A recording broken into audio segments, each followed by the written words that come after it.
Dah. Ya, Terika, ini rencana Lebaran akan pulang kampung apa? Di Jakarta aja nih rencananya. Lebaran aku di Jakarta aja, nggak tahun ini nggak kemana-mana, semua keluarga kumpul karena dari kemarin kan sibuk ngurusin hak cipta ya bersama teman-teman aksi. Tentunya kan lihat berita-berita yang ada juga keluarga agak khawatir dengan kondisi aku karena aku banyak capek lah. Jadi mereka inisiasi untuk ke Jakarta aja, sekalian bertemu sama adiknya, melihat kondisinya baik-baik saja atau enggak, karena kan setiap berita yang ada keluar kan pasti semuanya nontonin. Mereka juga ingin tahu sebetulnya apa yang terjadi tentang hak cipta, dan kemarin kan sempat ada juga di uji materi ke MK itu kasus saya bersama band saya perlu diangkat kembali kan, diuji materi. Mereka juga ingin tahu kenapa sampai uji materi, jadi saya bilang sudah di rumah aja ngumpulnya, sekalian kita makan. Sudah disepakati tahun ini semua keluarga yang dari Bandung harus Sukabumi akan berlebaran, alhamdulillah di rumah saya.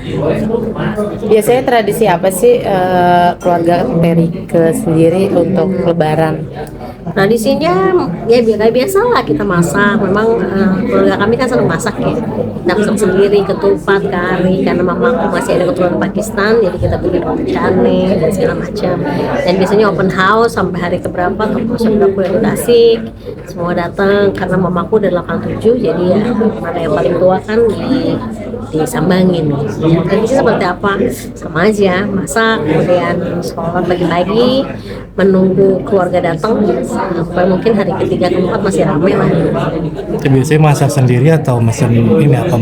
Kenapa? Masak sendiri itu kah apa di rumah? Biasanya kalau Lebaran apa mesen apa? Aku biasanya mah kakak masak sendiri dari kecil karena mamaku tuh selalu ngajarin anak cewek harus bisa dapur. Jadi kita masak sendiri, nyiapin untuk keluarga. Tapi biasanya hari ketiga kita udah kita bikin sayur asam, apa namanya, jamber roti. Mulai masakan Sunda udah mulai keluar tuh hari ketiga ya, hari keempat biasanya ya yang seger-seger lah, bikin bakso atau apa. Berarti untuk Lebaran kali ini memang sudah di Jakarta saja atau sebelumnya sempat mudik ya? Kemarin sebelum puasa sih ke Sukabumi nyekar ke papi, tapi aku memang sudah minta izin bulan ini mamaku ke Bandungin dulu pas puasa karena aku sibuk rapat dengan aksi hampir setiap hari untuk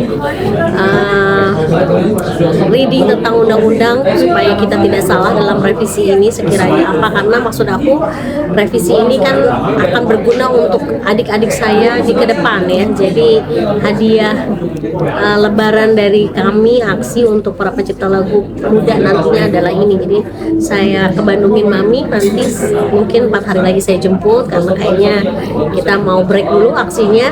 Kemarin ditinggal-tinggal terus kesian. Mungkin ada perbedaan atau apa sih untuk Lebaran di Jakarta sendiri? Nggak ada perbedaan sih sebetulnya, tiap tahun juga di Jakarta, tapi biasanya nggak semuanya keluarga ngumpul. Cuman kondisinya kayaknya sekarang karena akunya mungkin nanti habis Lebaran juga banyak kegiatan lagi sama aksi, jadi aku tidak bisa keluar kota lagi. Jadi keluar kotanya kemarin aja pas sebelum Lebaran, aku nyekar ketemu saudara-saudara. Sekarang kayaknya Lebaran di sini dan di sini terus lah, nggak mudik-mudik lagi. Maaf, mungkin sebagai seorang senior di dunia musik, ini kan banyak pendatang baru ya. Cara Marika untuk menjaga konsistensi di dunia hip hop khususnya musik tuh ada cara tersendiri nggak sih dari Marika? Kalau aku sebetulnya dari dulu kan sudah mengatakan bahwa kalau untuk saya pribadi genre musiknya tuh harus jelas. Kalau misalnya saya suka pop yang agak ke-jazzan, nge-cruise segala macam, ya saya di situ aja. Saya bukan penyanyi all around yang bisa nyanyiin semua lagu, karena memang menurut aku kalau aku suruh nyanyi dangdut pasti lebih bagus penyanyi dangdut. Nah, mungkin itu yang membuat saya lebih spesifikasi untuk bertahan di genrenya saya, sehingga orang lebih kalau kayak kue ya, Rika ini spesialis martabak gitu. Jadi udah kalau nyari martabak pasti Rika Nuslana. Itu menurut aku lebih gampang diingat daripada kita semua masakan ada. Ini jadi nggak spesialisasi terlihat. Kemudian mungkin karena aku songwriter, banyak sekali lagu-lagu yang aku ciptakan alhamdulillah juga meledak, bukan untuk band saya sendiri, untuk orang lain. Jadi itu yang membuat klien-klien kepengen juga ngedengerin lagu itu dibawakan oleh versi Rika. Tapi balik lagi, lagu yang saya bikin untuk orang lain hits, aku aransemen ulang lagi dengan versi aku yang tadi sedikit seneng pop jazz. Jadi orang mendengar versi itu hanya kalau Rika Ruslanti nyanyiin. Untuk merangkul Gen Z sendiri nih yang masih baru-baru, ada cara tersendiri nggak sih dari segi musikalitas Mbak Rika?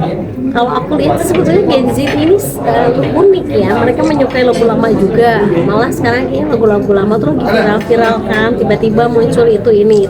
Jadi sebetulnya menurut aku, saya sih dari awal bermusik selalu ikhlas dengan apa yang aku kerjain gitu. Jadi saya melakukan apa yang terbaik, yang menurut saya enak, ya persoalan ya jadi hits atau enggak ya kita usaha promo, tapi bukan jadi sesuatu yang harus sehingga membuat saya jadi apa ya sedih.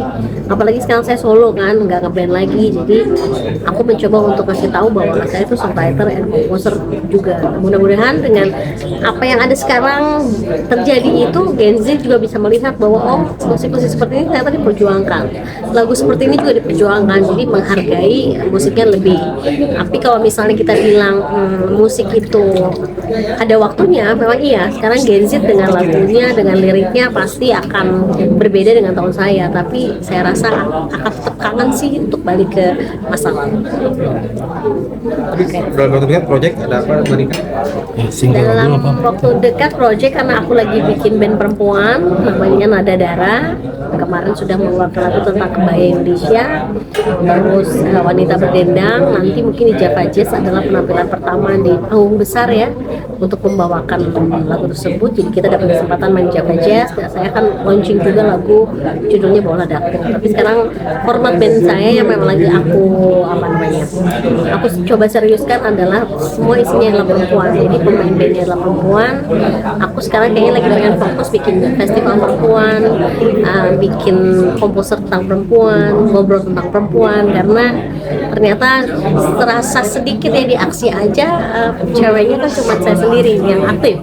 Jadi ternyata saya harus encourage, membangun perempuan-perempuan untuk berani melakukan sesuatu supaya ya perempuan ini jangan terlihat di belakang layar terus. Jadi ini yang tujuan saya setelah saya nggak sama The Group lagi, aku lebih banyak mensupport, mendedikasikan diri untuk bikin perempuan dan project. Berarti band perempuan hitungannya masih baru banget atau mungkin udah dari kapan sih? Tahun kemarin, tahun ini pada saat tanggal 24 Juli saya diberi kesempatan mengakhiri Presiden Jokowi, saya bikin lagu tentang kebaya Indonesia. Karena waktu itu kan kebaya masih dibingungkan nih mau diambil sama negara mana, jadi kita tanamkan bahwa kebaya itu punya Indonesia dengan lagunya juga kebaya. Kan nggak lucu juga ya kalau lagu kebaya Indonesia terus yang mainin kebaya laki-laki. Konsep Genre musiknya genre Genre gimana? musiknya Erika lah, tetap pop jazz lah. Nggak akan kemana-mana mas. Saya nggak bisa bikin lagu kayak Mas Dani, jangan Mas Dani aja. Mbak mau minta tanggapannya nih mengenai Bang Judika membantah soal Derek Lison itu segimana?